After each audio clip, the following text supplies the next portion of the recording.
അന്തരിച്ച മുൻ ബംഗാൾ മുഖ്യമന്ത്രി ബുദ്ധദേവ് ഭട്ടാചാര്യയുമായുള്ള ഓർമ്മകൾ നമ്മളോടൊപ്പം പങ്കിടുകയാണ് ഫിലിം ഡിവിഷൻ്റെ ഡയറക്ടറായിരുന്ന സംവിധായകൻ ജോഷി. ഏതായാലും എങ്ങനെയായിരുന്നു ഈ ബുദ്ധദേവ് ഭട്ടാചാര്യയുമായുള്ള ഒരു ഓർമ്മകളൊക്കെ എങ്ങനെയാണ്? 2004 one day from a hangman's life എന്ന് പറയുന്ന അന്ന് കൽക്കട്ടയിൽ നടന്ന ഒരു തൂക്കിനെ കുറിച്ചെടുത്ത ഒരു സിനിമ, അത് 2005 നന്ദൻ തിയേറ്ററിൽ, സർക്കാരിൻ്റെ തിയേറ്ററാണ്, റിലീസ് ചെയ്യുമ്പോൾ വളരെ സാധാരണ ഫീച്ചർ ഫിലിം റിലീസ് ചെയ്യുമ്പോൾ നമ്മൾ റിലീസ് ചെയ്തത് ഒരു വലിയ ഫിലിമാണ്.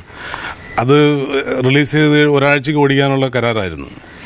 രണ്ടാമത്തെ ദിവസം ബുദ്ധദേവ് ഭട്ടാചാര്യജി നന്ദനിൽ വരികയും ഈ സിനിമയുടെ പോസ്റ്റർ കണ്ടിട്ട് ഇതേതോ CPM-നെതിരാണ് എന്ന മട്ടിൽ ആരും വ്യാഖ്യാനിച്ചതിന് പുറത്ത് ആ സിനിമ നിരോധിക്കുകയും ചെയ്തു.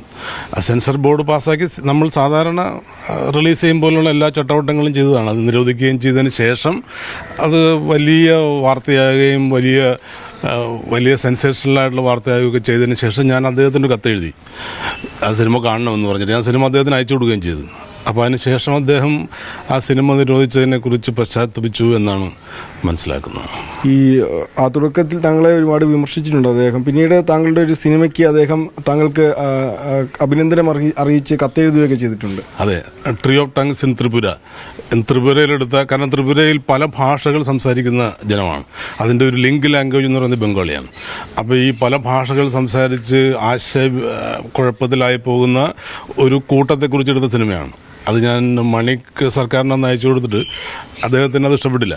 ഞാനത് ബുദ്ധദേവ് ഭട്ടാചാര്യജിക്ക് അയച്ചു കൊടുത്തു. അദ്ദേഹം എനിക്കൊരു കത്തെഴുതി CPIM-ന്റെ ഒഫീഷ്യൽ ഇമെയിൽ ID യിൽ നിന്ന്. അതാണ് ഞാൻ അയച്ചതെന്ന്. അപ്പോൾ അത് അദ്ദേഹം ഒരു ശരിക്കും കലാ സിനിമ സാഹിത്യാസ്വാദകനായിരുന്നു. അതിനുശേഷം ഈ സിംഗൂർ നന്ദിഗ്രാം സമയത്തുണ്ടായ ആൻറ്റി പീപ്പിൾ പോളിസീസ് വഴിയായിട്ട് ഒരു സാംസ്കാരിക ബിംബം കൂടിയായ ബുദ്ധദേവ് ഭട്ടാചാര്യജിയെ തകർന്നു വീഴാനുണ്ടായത്. അതാണ്. പിന്നീട് അതിനുശേഷം ഈ കഴിഞ്ഞ കാലഘട്ടങ്ങളിലൊക്കെ ദീർഘകാലമായി കൊൽക്കത്തയിലാണ് താങ്കൾ താമസിക്കുന്നത്. അപ്പോൾ അദ്ദേഹമായി പിന്നീട് എപ്പോഴെങ്കിലും ബന്ധമുണ്ടായിട്ടുണ്ടോ, കാണുകയോ സംസാരിക്കുകയോ ചെയ്തിട്ടുണ്ടോ?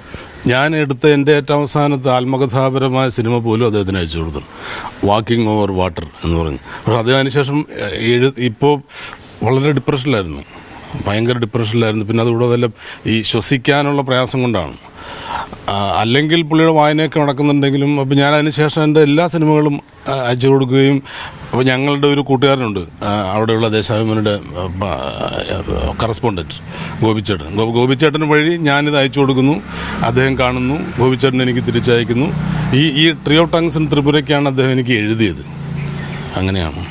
ഏതായാലും ഈ ഫിലിം ഡിവിഷൻ്റെയൊക്കെ ദീർഘകാലം ഡയറക്ടറായിരുന്ന ജോഷി ജോസഫാണ് നമ്മളോടൊപ്പം ചേർന്നത്. അന്തരിച്ച മുൻ ബംഗാൾ മുഖ്യമന്ത്രി ബുദ്ധദേവ് ഭട്ടാചാര്യയുമായുള്ള അദ്ദേഹത്തിൻ്റെ ഓർമ്മകളാണ് അദ്ദേഹം നമ്മളോടൊപ്പം പങ്കുവച്ചത്. അനിൽ ബഷീറിനൊപ്പം നിതിൻ സേവ്യർ, മീഡിയ 1 കൊച്ചി.